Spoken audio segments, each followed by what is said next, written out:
So anyways, most of these kids are reasonably well socialized by the time they're the age of 4, using one mechanism or another. They learn how to regulate their aggression, and they learn how to engage in fictional play structures with other kids. They learn how to cooperate and compete. And the advantage to having a well-socialized disagreeable person is that they really don't let much get in their way. So if you can get a kid who's disagreeable socialized, that person can be quite the creature, you know, because they're very forward moving in their nature and very difficult to stop.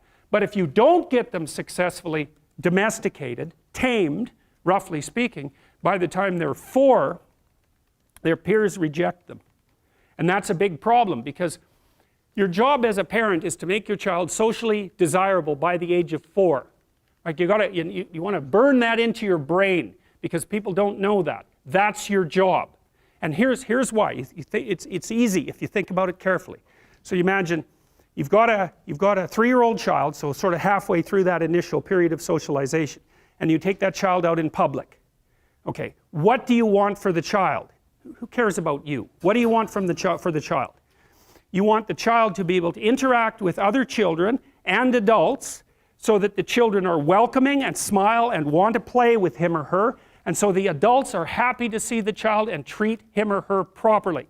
And if your child's a horrible little monster because you're afraid of disciplining them, or you don't know how to do that properly, then what they're going to do is they're going to experience nothing but rejection from other children and false smiles from other parents and adults. And so then you're throwing the child out there into a world where every single face that they see is either hostile or lying. And that's not something that's going to be particularly conducive to the mental health or the well-being of your child.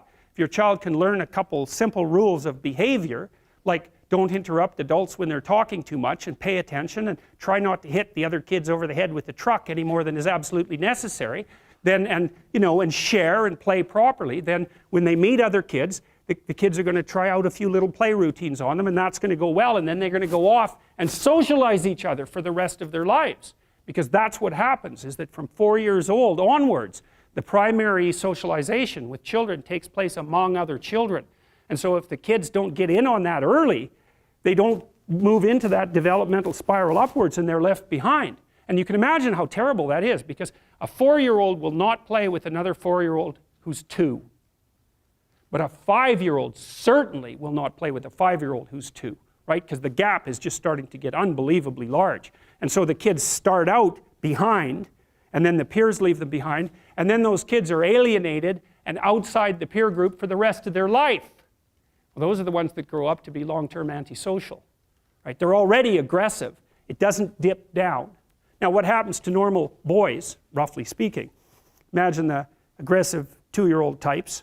They get socialized, so their level of aggression goes down, and then they hit puberty and testosterone kicks in, and bang, levels of aggression go back up. And so that's why males are criminals between the ages roughly of 16 and about 25.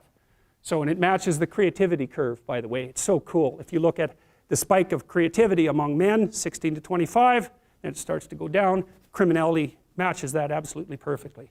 So that's quite cool. So, and so the testosterone levels raise the average level of aggression among men. It's more dominance than aggression, actually, and testosterone is by no means all bad.